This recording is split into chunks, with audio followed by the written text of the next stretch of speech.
அனைவருக்கும் வணக்கம். விசுவாவசு வருடம் ஆவணி மாத ராசி பலன்கள். இந்த ஆவணி மாதம் நம்முடைய ராசி மற்றும் நம்முடைய லக்னத்துக்கு எந்த மாதிரியான சிறப்பு பலன்களை தரப்போகுது அப்படிங்கறத இப்ப நம்ம டீடெயிலா கிளியரா பார்க்கலாம். வீடியோவை ஸ்டார்ட் பண்றதுக்கு முன்னாடி நீங்க நம்ம சேனலை சப்ஸ்கிரைப் பண்ணாம இருந்தீங்கன்னா மறக்காம சப்ஸ்கிரைப் பண்ணிக்கோங்க. அப்படியே பக்கத்தில் இருக்க பெல் சிம்பிளை கிளிக் பண்ணிக்கோங்க. அப்பதான் நாங்க போற இது போல யூஸ்ஃபுல்லான வீடியோக்கள் உங்களுக்கு உடனுக்குடனே நோட்டிபிகேஷனாக கிடைக்கும். இப்போது இரண்டாவது ராசியா வரக்கூடியது ரிஷபம். ரிஷப ராசி மற்றும் ரிஷப லக்னத்தை சேர்ந்தவர்களுக்கு இந்த ஆவணி மாதம் எப்படி இருக்கு அப்படிங்கறத இப்ப நம்ம டீடெயிலா கிளியரா பார்க்கலாம். முதலாவது அந்த மாதத்துல பிளானட்டரி பொசிஷன்லாம் எப்படி இருக்கு, கிரகங்கள்லாம் எந்தெந்த இடங்கள்ல டிராவல் பண்ணிட்டு இருக்கு அப்படிங்கறத ஃபர்ஸ்ட் டீடெயிலா நம்ம அனலைஸ் பண்ணலாம். இந்த ஆவணி மாதத்தை பொறுத்த வரைக்கும் நம்முடைய ராசிக்கு இரண்டாம் இடத்துல குரு சுக்கிரன் இணைவு மாதத்தோட ஆரம்பத்துல இருக்கும். அடுத்து நம்முடைய ராசிக்கு மூன்றாம் இடத்துல புதனுடைய சஞ்சாரம். அதனை தொடர்ந்து பார்த்தோம்னா நம்முடைய ராசிக்கு நான்காம் இடத்துல சூரியன் கேதுடைய கன்ஜக்ஷன். இதுல வந்து சூரியன் வந்து ஆட்சி நிலையில இருப்பாரு. சூரியனோடு இணையக்கூடிய கேது ரெண்டும் பகை கிரகம். அதுல சூரியன் ஆட்சியாகி கேது வந்து அந்த இடத்துல கன்ஜக்ஷன் ஆகிறது என்ன மாதிரியான பலன்களை ஏற்படுத்தும் அப்படிங்கறத நம்ம அடுத்த டீடெயிலா நம்ம பார்க்கலாம். அடுத்து நம்முடைய ராசிக்கு ஐந்தாம் இடத்துல செவ்வாய், 7-12 ஒரு கிரகம் செவ்வாய், அது போயிட்டு ஐந்தாம் இடத்துல பொசிஷன் எடுத்திருக்கு. அடுத்தது ஜீவனஸ்தானம் அப்படின்னு சொல்லக்கூடிய 10ஆம் இடத்துல ராகுடைய பொசிஷன். ராகு ஜீவனத்துல டிராவல் பண்றது ஒரு வகையில சிறப்பு. 10ல ஒரு பாவி இருக்கிறது நல்லதுன்னு சொல்லியிருக்காங்க. மேலும் குரு பார்வையில சஞ்சாரம் செய்யக்கூடிய ராகு அது ஓரளவுக்கு சுபத்துவ நிலையை நமக்கு ஏற்படுத்தும். அடுத்து நம்முடைய ராசிக்கு 11ஆம் இடத்துல சனி பகவான் வக்ர நிலையில இருக்காரு. வக்ர சனி நல்லதா கெட்டதானாக்கா மிதனத்தை பொறுத்த வரைக்கும் அது அவ்வளவா ஃபேவர் இல்ல. நேர்கதியில டிராவல் பண்ணும்போது சனி நல்ல பலன்களை அதிகமா கொடுப்பாரு. வக்ரம் ஆகும்போது ஒரு சில தடுமாற்றங்களை பொருளாதார ரீதியா ஏற்படுத்துறதுக்கு வாய்ப்பு அதிகபட்சமா உண்டு. அடுத்தது இந்த மாதத்துல கிரகங்கள் ஏதாச்சும் இடப்பெயர்ச்சி பண்ணுதா அப்படின்னு பார்க்கும்போது இந்த மாதத்துல கரெக்டா 4ஆம் தேதி சுக்கிரன் நம்முடைய ராசிக்கு 2ஆம் இடத்துல இருந்து 3ஆம் இடத்துக்கு டிரான்சிட் ஆகி புதனோட கன்ஜக்ஷன் ஆகிறாரு. அதனை தொடர்ந்து கரெக்டா 14ஆம் தேதி புதனுடைய பெயர்ச்சி. புதன் வந்து நம்முடைய ராசிக்கு 3ஆம் இடத்துல இருந்து 4ஆம் இடத்துக்கு டிரான்சிட் ஆகி சூரியன் கேதுடைய கன்ஜக்ஷன் ஆகுது. அதனை தொடர்ந்து மாதத்தோட கடைசியில கரெக்டா 28ஆம் தேதி செவ்வாய் பெயர்ச்சி. செவ்வாய் நம்முடைய ராசிக்கு 5ஆம் இடத்துல இருந்து 6ஆம் இடத்துக்கு டிரான்சிட் ஆகிறாரு. மேலும் 29ஆம் தேதி சுக்கிர பெயர்ச்சி. சுக்கிரன் வந்து நம்முடைய ராசிக்கு 2ஆம் இடத்துல இருந்து 3ஆம் இடத்துக்கு டிரான்சிட் ஆகுது. மீண்டும் புதனுடைய பெயர்ச்சி 30ஆம் தேதி இருக்கும். 30ஆம் தேதி புதன் பகவான் நம்முடைய ராசிக்கு 4ஆம் இடத்துல இருந்து 5ஆம் இடத்துக்கு டிரான்சிட் ஆகி ஆட்சி உச்ச மூல திரிகோண நிலையை அடையும். ஃபைனலா 31ஆம் தேதி சூரிய பெயர்ச்சி. சூரிய பகவான் நம்முடைய ராசிக்கு 4ஆம் இடத்துல இருந்து 5ஆம் இடத்துக்கு டிரான்சிட் ஆவார். இதுதான் இந்த ஆவணி மாதத்துக்கான கிரக நிலைகள். இப்போ இந்த ஆவணி மாத ராசி பலன்களை ரொம்ப டீடெயிலா கிளியரா நம்ம பார்க்கலாம். முதலாவது அந்த மாதத்தை பொறுத்த வரைக்கும் நம்முடைய ராசிநாதன் சுக்கிரன் நம்முடைய ராசிக்கு 2ஆம் இடத்துல முதல் 4 நாளும் அதன் பிறகு 3ஆம் இடத்துக்கு டிரான்சிட் ஆகி புதனோட கன்ஜக்ஷன்ல ஒரு 10 நாள் அப்ராக்ஸா ஒரு 10 நாள் டிராவல் பண்ணுவாரு.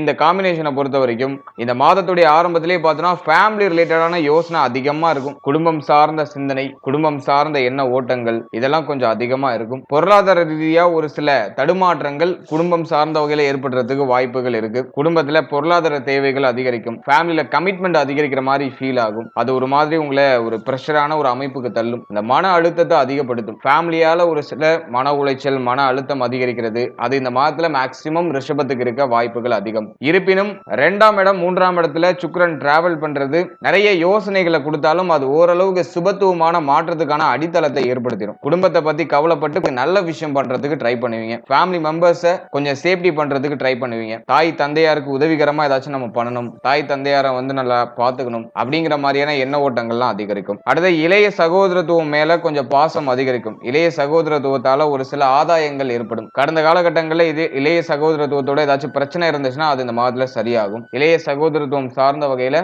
ஒரு சில மகிழ்ச்சி மாற்றங்கள்லாம் ஏற்படுறதுக்கு அதிகபட்சமா வாய்ப்பு உண்டு. அதே மாதிரி இளைய சகோதரத்துவம் சார்ந்த எண்ணங்களும் இந்த மாதத்துல கொஞ்சம் அதிகமா இருக்கும். அஷ்டமாதிபதியா வரக்கூடிய குரு பகவான் நம்முடைய ராசிக்கு 2ஆம் இடத்துல இருக்கிறதுனால குடும்பத்துல அதிகமா வாக்குவாதம் இருக்கிறதுக்குலாம் வாய்ப்பு உண்டு. ஃபேமிலி மெம்பர்ஸோட ஒத்து போகல, யாரு கூடயும் எனக்கு செட் ஆகல அப்படிங்கிற மாதிரியான ஒரு சிச்சுவேஷனை இந்த அஷ்டமாதிபதி 2ல இருக்கும்போது ஏற்படுத்தும். அதுல பேச்சு வார்த்தைகள்ல ரொம்ப கவனமா இருக்கணும். அவசரப்பட்டு வார்த்தையில விட்டு பிறகு மாட்டிக்கிறதுக்குலாம் வாய்ப்பு உண்டு. அதுல வார்த்தைகள்ல ரொம்ப நிதானமா டிராவல் பண்றது நல்ல ஒரு பலன்களை பெற்றுக் கொடுக்கும். நிறைய பேர் ஃபேமிலியை விட்டு பிரிஞ்சு இருக்கிறதுலாம் வாய்ப்பு உண்டு. குடும்பத்தை விட்டு வெளியூர், வெளி மாநிலம், கல்வி நிமித்தமாகவோ, தொழில் நிமித்தமாகவோ அல்லது உத்தியோக நிமித்தமாகவோ வெளியிடங்கள்ல டிராவல் பண்ணிட்டு இருக்கிறதுக்கு வாய்ப்புகள் இருக்கு. நிறைய பேர் ஃபேமிலி எல்லாம் மிஸ் பண்ணுவாங்க. சோ அந்த மாதிரியான அமைப்புகளும் இந்த நேரத்துல கிரியேட் ஆகுது. அதுக்கான பாசிபிலிட்டி அதிகமா உண்டு.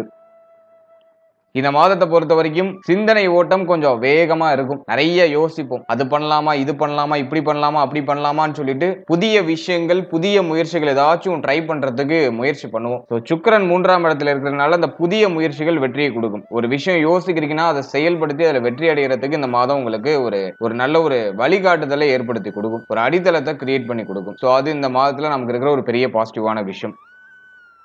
அடுத்து 4ஆம் இடத்துல சூரியன் கேது உடைய கன்ஜக்ஷன். பொதுவா 4ல கேது இருக்கிறது அர்த்தாஷ்டம கேதுன்னு சொல்லுவோம். அதுல இப்ப சூரியன் வந்து ஆட்சி நிலையில இருக்காரு. பொதுவா 4ஆம் இடத்துல பாவ கிரகங்களை அதிகமா ஆக்குபை பண்ணும்போது என்ன நடக்குது அப்படின்னு பார்த்தோம்னா, மன ரீதியான தாக்கங்களை அதிகமா கொடுக்குது. மன உளைச்சலை அதிகப்படுத்துது. மனசுல ஒரு நிம்மதி இல்ல.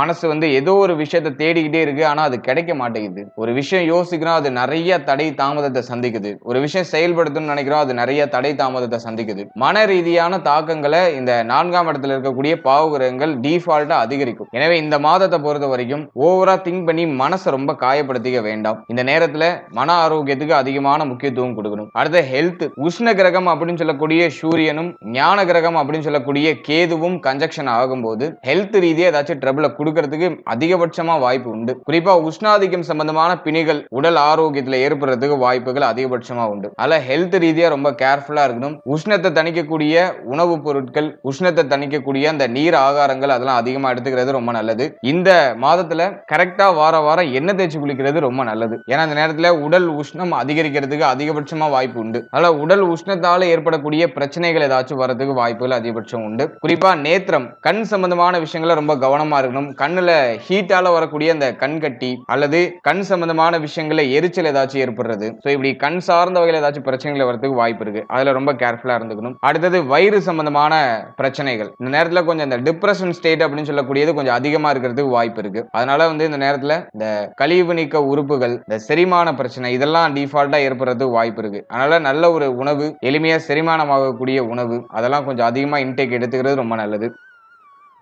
அடுத்து 4ஆம் இடம் அப்படிங்கிறது தாயார் ஸ்தானம் சொல்லுவோம். தாயார் சம்பந்தமான விஷயங்கள்ல நிறைய முரண்பாடுகள் ஏற்படுறதுக்கு வாய்ப்பு இருக்கு. தாயாரோட நிறைய கருத்து போராட்டம் அல்லது தாயாருக்கு உடல் ஆரோக்கிய ரீதியா ஏதாச்சும் பிரச்சனை வருது, தாயார் சார்ந்த வகையில் ஏதாச்சும் வருத்தங்கள் ஏற்படுறது, தாயாரோட எனக்கு ஒத்து போக மாட்டேங்குது, அடிக்கடி கருத்து போராட்டம் ஏற்படுது அப்படிங்கிற மாதிரியான ஒரு சுச்சுவேஷனை இந்த கிரக அமைப்பு ஏற்படுத்த வாய்ப்புகள் அதிகபட்சமா உண்டு. அதனால தாய் சம்பந்தமான விஷயங்களை ரொம்ப கவனமா இருக்கணும். அவருடைய உடல் ஆரோக்கியம், அவருடைய உறவு நிலை, அவருடைய மன ஆரோக்கியம் இதுல எல்லாம் கொஞ்சம் நம்ம கவனமா செயல்படுறது நல்ல பலன் பெற்றுக் கொடுக்கும். அடுத்தது கல்வி சம்பந்தப்பட்ட விஷயங்களையும் இந்த 4ஆம் இடம் தான் குறிக்கும். இதுல வந்து கேது சூரியன் எல்லாம் இணையும் போது வந்து பார்த்தோம்னா படிக்கிறதுக்கு ஆசை இருக்கும், ஆனா அதை செயல்படுத்துறதுக்கு மனசு வராது. படிப்பு சம்பந்தமான விஷயங்கள்ல ஏதோ ஒரு மாதிரி சோம்பேறித்தனம் நம்மளை எட்டி பார்க்குற மாதிரி இருக்கும். படிக்கணுங்கிற எண்ணம் வரும், ஆனா அதை செயல்படுத்துறதுல ஒரு சிரமங்களை மாணவ மாணவிகள் சந்திக்கிறதுக்கு வாய்ப்பு உண்டு. அதுல மாணவ மாணவிகள் இந்த நேரத்தை பொறுத்த வரைக்கும் படிப்புல கொஞ்சம் கவனமா இருக்கிறது ரொம்ப நல்லது. அது இந்த மாதத்துல சூரியன் ஆட்சியா இருக்கிறதுனால மேக்சிமம் அப்படியே நகர்த்திட்டு போயிடுவாங்க. ஆனா 4ஆம் இடத்துல கேது இருக்கிறதுனால எல்லாத்தையும் கொஞ்சம் மந்தப்படுத்துவாரு. படிக்கிறது மேல ஏதோ ஒரு மாதிரியான எரிச்சலான ஒரு மனநிலை கிரியேட் பண்றதுக்கு வாய்ப்பு உண்டு. நிறைய பேர் வந்து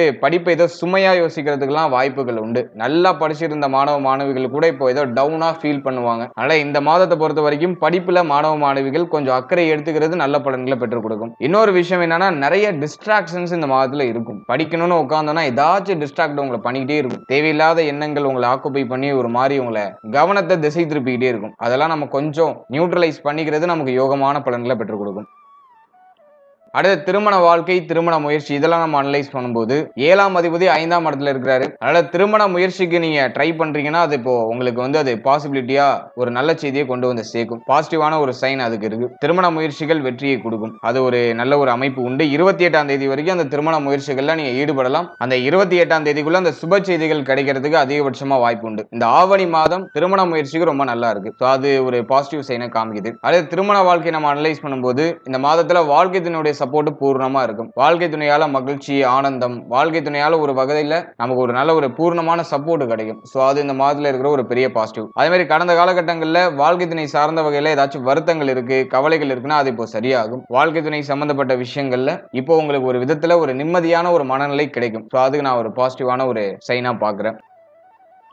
அடுத்தது குழந்தை பாகியம், பிள்ளைகள் சார்ந்த விஷயங்களை பொறுத்த வரைக்கும் 7-12 ஒரு கிரகம் 5ஆம் இடத்துல. அல்ல குழந்தை பாகியத்துல சுப செய்திகளை நிச்சயமா எதிர்பார்க்கலாம். குழந்தை பாகியத்துல தடை தாமதத்துடையாச்சும் சுப செய்திகள் அப்படிங்கிறது கிடைச்சிடும். இந்த 28ஆம் தேதிக்குள்ள சுப செய்திகளை நீங்க தாராளமா எதிர்பார்க்கலாம். அடுத்தது நம்ம முக்கியமா பாக்குறது பிள்ளைகள் சார்ந்த விஷயம். பிள்ளைகளுடைய உடல் ஆரோக்கியம், மன ஆரோக்கியம் ஏதாச்சும் பிரச்சனை இருக்குன்னா அது இப்போ சரியாகும். ஒரு சில மருத்துவ செலவுகள் மேலோட்டமா ஏற்படுற மாதிரி இருக்கும், ஆனா அது சரியாயிடும். நல்ல மருத்துவ செலவுகள் ஏற்பட்டாலும் அது ஒரு சுப நிவர்த்திக்கான அறிகுறி அப்படிங்கறத நீங்க புரிஞ்சுக்கணும். அடுத்தது முக்கியமான விஷயம், பிள்ளைகள் சார்ந்த வகையில ஏதாச்சும் வருத்தங்கள் இருக்கு, பிள்ளைகளோட ஏதாச்சும் கருத்து போராட்டம் இருக்குன்னா அது இப்போ சரியாகும். இருப்பினும் செவ்வாய் ஒரு பாவகிரகம், 3/4 பங்கு பாவகிரகம் அப்படிங்கிறதுனால அது அதோட இயல்பு அதை காமிக்கும். பிள்ளைகள் மேல கோவப்படுறது, பிள்ளைகள் மேல உணர்ச்சி வசப்படுறது, பிள்ளைகள் சார்ந்த வகையில ஓவரா யோசிக்கிறது, பிள்ளையுடைய எதிர்காலம் பற்றி கவலைப்படுறது, இது சார்ந்த அந்த எண்ணங்களை அதிகப்படுத்துறதுக்கு வாய்ப்பு உண்டு. அதே மாதிரி பிள்ளைகளால விரைய செலவுகள் அடிக்கடி ஏற்படுற மாதிரி ஃபீல் ஆகும். பிள்ளைகள் சார்ந்த வகையில ஏதாச்சும் விரைய செலவுகள் அப்படியே ஒண்ணு மாத்தி ஒண்ணு வந்துகிட்டே இருக்கிற மாதிரி ஃபீல் ஆகும். அது கல்வி சார்ந்து இருக்கலாம், அல்லது உடல் ஆரோக்கியம் சார்ந்து இருக்கலாம், அல்லது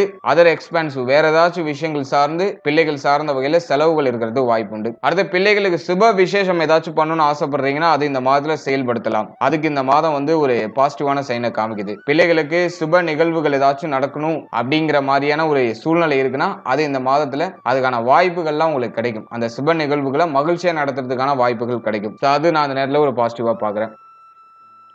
அடுத்தது தொழில், உத்தியோகம், இதெல்லாம் நம்ம அனலைஸ் பண்ணும்போது 10ஆம் இடத்துல ராகு, குரு பார்வையில இருக்கிற ராகு.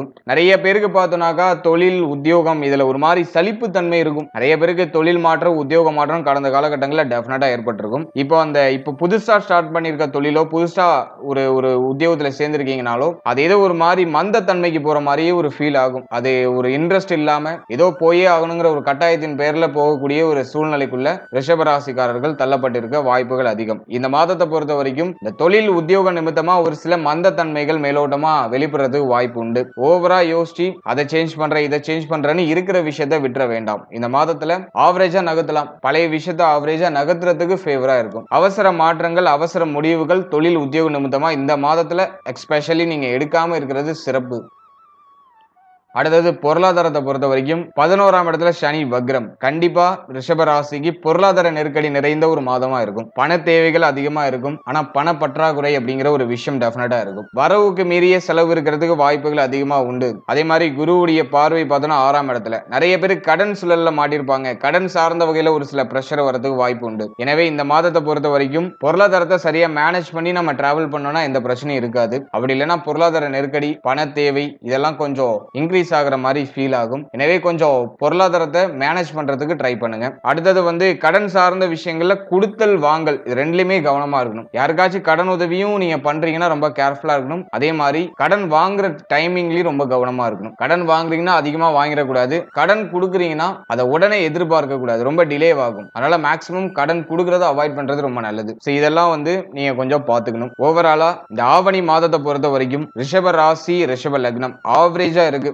பெருசா நெகட்டிவாவும் இல்ல, பெருசா பாசிட்டிவாவும் இல்ல, ஆவரேஜா நகர்த்திட்டு போகுது. சுப மாற்றம், சுப பலன்கள் டெஃபினட்டா உண்டு. ஆனா அது ஏதோ ஒரு மாதிரி குழப்ப தன்மைகளுக்கு பிறகு, ஒரு சில வருத்தங்களுக்கு பிறகு அந்த சுப மாற்றம், சுப நிகழ்வுகள் அப்படிங்கிறது கிடைக்கும். இந்த மாதத்துல நீங்க முக்கியமா தொழில், உத்தியோகம், பொருளாதாரம், மேலும் உங்களுடைய மன ஆரோக்கியம் இதுல மட்டும் கான்ஸ்டன்டா கொஞ்சம் கவனமா இருக்கணும். இதை மட்டும் நீங்க கொஞ்சம் மேனேஜ் பண்ணிட்டீங்கன்னா போதும். தூக்கமின்மைங்கிற பிரச்சனை இப்ப அதிகமா வரதுக்கு வாய்ப்பு உண்டு. அதாவது டயத்துக்கு சாப்பிடுங்க, டயத்துக்கு தூங்க, உங்க ஹெல்த்தை நல்லா பாத்துக்கோங்க. அதை நீங்க இந்த மாதத்துல சரியா பராமரிச்சாலே போதும். மற்ற விஷயம்லாம் ஆல்மோஸ்ட் உங்களுக்கு பாசிட்டிவாவே முடியும். வாழ்த்துக்கள்.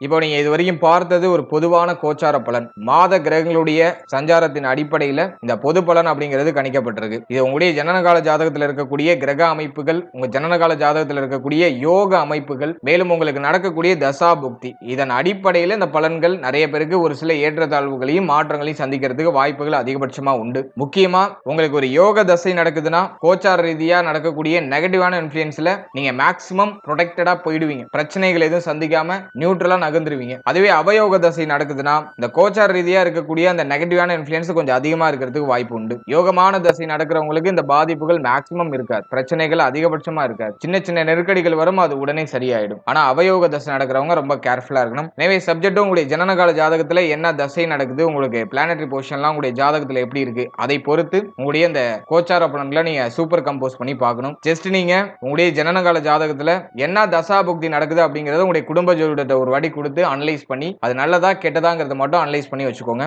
அதோட இந்த கோச்சாரத்தை நீங்க சூப்பர் கம்போஸ் பண்ணும்போது உங்களுக்கு இன்னும் தெளிவான ஒரு கிளாரிட்டி கிடைக்கும். மேலும் நம்மளுடைய சேனல்ல இதுக்கு முன்னாடி சனி வக்ர பயிற்சிக்கான சிறப்பு பலன்கள் ரொம்ப டீடைலா ரிலீஸ் பண்ணிருக்கோம். இந்த வீடியோக்கான லிங்க் டிஸ்கிரிப்ஷன்ல இருக்கு. டைம் இருக்கும்போது அதையும் செக் பண்ணி பாருங்க. அது மூலமாவும் உங்களுக்கு ஒரு தெளிவு கிடைக்கும். மேலும் நம்மளுடைய சேனல்ல ஒரு ராசி, ஒரு லக்னம், ஒரு நட்சத்திரம் இது எல்லாத்துக்கும் பொது சிறப்பு பலன்கள் அப்படிங்கறத நம்ம ரிலீஸ் பண்ணிருக்கோம். வாழ்க்கை பலன் அப்படிங்கிற செக்மெண்ட்டை ரிலீஸ் பண்ணிருக்கோம். சோ அந்த பலன்களை நீங்க இன்னும் பார்க்கலனா அந்த பலன்களையும் ஒரு வாட்டி ட்ரை பண்ணி பாருங்க. அதுக்கான லிங்க் டிஸ்கிரிப்ஷன்ல இருக்கு. அந்த பதிவுல நீங்க பார்க்கும்போது உங்களை பற்றிய உங்கள் வாழ்க்கை பற்றிய ஒரு தெளிவு ஒரு புரிதல் உங்களுக்கு டெஃபினட்டா கிடைக்கும். சோ அதை நீங்க பார்க்கலனா அதை ஒரு வாட்டி ட்ரை பண்ணி பாருங்க. டைம் இருக்கும்போது பாருங்க. டிஸ்கிரிப்ஷன்ல லிங்க் இருக்கு. And finally very limited time. So be cool, stay happy, stay healthy and enjoy. வாழ்த்துக்கள். நன்றி.